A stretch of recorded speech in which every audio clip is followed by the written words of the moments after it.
नाही, राज्याच्या इतिहासामध्ये असं अनेक वेळा झालं आहे की त्या परिवाराला नेहमी सिंपॅथी मिळत असतं. पण ज्या पद्धतीने उद्धव ठाकरेजींनी मशाल घेतली आहे आणि त्या मशालीच्या माध्यमातून आपण जर इतिहास बघितला मागच्या 2.5 वर्षाचा, त्या मशालीच्या मागे काय आहे तर 2.5 वर्षात जी काही कृती उद्धव ठाकरेची आहे ती काँग्रेससोबत आहे. वीर सावरकरांचा अपमान करणाऱ्या काँग्रेससोबत त्यांची कृती आहे आणि युती आहे. त्यामुळं त्यांची मशाल हे काँग्रेसच्या हाती आहे, पंजाच्या हाती आहे. दुसरीकडे त्यांच्या त्यांची जे हात आहे मशाल पकडण्याचा, एक घडी बांधलेली आहे, ती पवार साहेबांची घडी बांधली आहे त्यांनी. आणि त्यामुळे घडी आहे, पंजा आहे आणि अशा विचाराशी उद्धव ठाकरेजी गेल्यामुळं हिंदुत्ववादी जो कार्यकर्ता आहे तो कधी पंजा आणि घडी यांच्या हातात मशाल बघितली तर कधी तो हिंदुत्ववादी विचाराचा नसणार आहे, तो मतदान करणार नाही. आणि आता त्या मशालीवर तेल टाकतात शरद पवार साहेब. आणि त्यामुळे ही मशाल किती किती त्या ठिकाणी जाळण्याचा प्रयत्न केला, किती उडवण्याचा प्रयत्न केला, किती त्या मशालीमध्ये तेल टाकण्याचा प्रयत्न केला, तरी भारतीय जनता पार्टी आणि बाळासाहेबांची शिवसेना जी एकनाथ शिंदे साहेबांच्या नेतृत्वात आहे, आमचे दोघंही आम्ही ही मशाल विझवल्याशिवाय राहणार नाही. आणि पंजा आणि घडी सोबत गेलेले उद्धव ठाकरेचा विचार जो आहे तो विचार आम्ही मोडीत काढल्याशिवाय राहणार नाही. होय, म्हणजे एखादी निवडणूक काय लिटमस टेस्ट नसतं. कुठल्या निवडणुकीच्या वेगवेगळ्या निवडणुकी वेगवेगळ्या पद्धतीच्या असतात. विधानसभेचं राजकारण वेगळं असतं, लोकसभेचं राजकारण वेगळं असतं, महानगरपालिकेचं राजकारण वेगळं असतं. शेवटी निवडणुकीचे उमेदवार हे अत्यंत महत्त्वाचे असतात. या ठिकाणी मला त्या निवडणुकीची काही संबंध येईल असं मला फार वाटत नाही. पण तरी निवडणूक असतं, त्याचे काही परिणाम होत असतात. पण त्या निवडणुकीमध्ये कोण उमेदवार असणार, त्या निवडणुकीचे गणित काय असणार. महानगरपालिका म्हणून वेगळे मतं येतात, लोक विधानसभेला वेगळे मतं येतात. आणि त्यामुळं खूप काही कंपॅरिझन करू नये.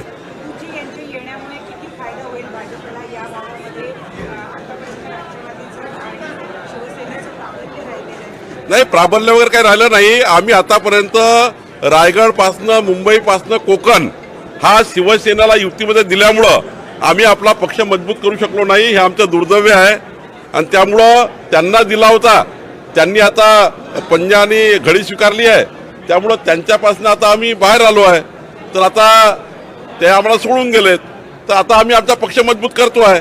आणि मला विश्वास आहे ज्या पद्धतीने रवींद्र चव्हाण आम्ही सर्व काम करतो आहे, मुंबईपासून कोकणापर्यंत, रायगडपासून रत्नागिरीपर्यंत संपूर्ण भागामध्ये उद्धव ठाकरेंजीकडले कार्यकर्ते, कारण अनेक दिवसापासून लोकांची मागणी होती युती कमी करा, युती कमी करा, आम्हाला कधी चान्स देणार आहे.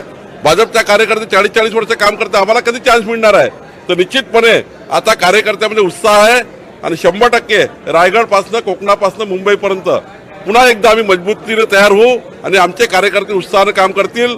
अवधूत तटकरेचा प्रवेश म्हणजे रायगडमध्ये एक उद्धव ठाकरेजींना मोठा झटका आहे. निश्चितपणे असे झटकेच्या झटके रोज बसणार आहे. दादा, हिंदी में जानना चाहेंगे, आज असेंबली बाई पोल का इलेक्शन जो अंधेरी में होने वाला है, उसके नामांकन का आखिरी दिन है. मुरजी पटेल आपकी तरफ से कैंडिडेट के तौर पर नामांकन भरने जा रहे हैं. किस तरीके से इस चुनाव को देख रहे हैं, क्योंकि एक सिंपैथी की लहर भी मानी जा रही है. जो शिवसेना उद्धव ठाकरे का जो शिवसेना है, रमेश लटके के निधन की वजह से उनकी पत्नी फॉर्म भर रही है. तो ऐसे में आपके लिए कितना चैलेंजिंग इलेक्शन होने वाला है? देखिए, मुरजी पटेल को आज भारतीय जनता पार्टी ने उम्मीदवार बनाया है.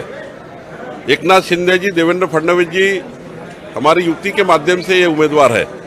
और हर बार ऐसा होता है महाराष्ट्र में कि सिंपैथी मिलती है.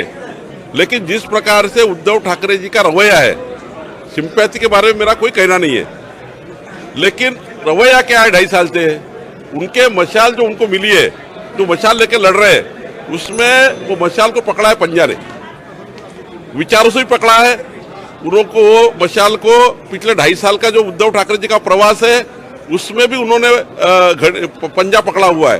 तो पंजा जब पकड़ता है मशाल को तो उसका विचार जो उद्धव ठाकरे जी ने बाजू रखा है वो विचार पूरे कांग्रेस के हो गए. उसके बाद उसके ऊपर हाथ में घड़ी भी है पंजा के साथ, और बाद में शरद पवार जी ऊपर से तेल डाल रहे हैं. लेकिन मेरा दावा है जनता ये सहन नहीं करेगी. उद्धव ठाकरे को वोट देना है, कांग्रेस को वोट देना, उद्धव ठाकरे को वोट देना है, राष्ट्रवादी को वोट देना है.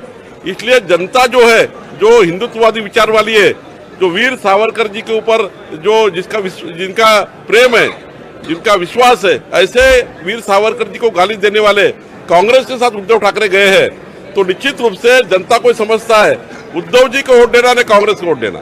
इसलिए मुझे लगता है कितना भी सिंपैथी होगा तो उद्धव ठाकरे जी के रवैये की वजह से, उद्धव ठाकरे जी ने तो 2.5 साल जिस प्रकार से महाराष्ट्र को एक संदेश दिया कि हिंदुत्ववाद छोड़ के वो पंजा के साथ जाके बैठे, तो जनता उनको माफ नहीं करेगी। जनता ये चुनाव में मुर्जी पटेल को वोट देगी। त्योहारों के अवसर पर के-मार्ट लेकर आया है आकर्षक उपहारों की बौछार। के-मार्ट का दावा, अगर हमसे सस्ता कोई दे तो बताइए। तो आज ही विजिट करें वेंकटेश टाइपिंग के सामने, जुनियोली, कामठी।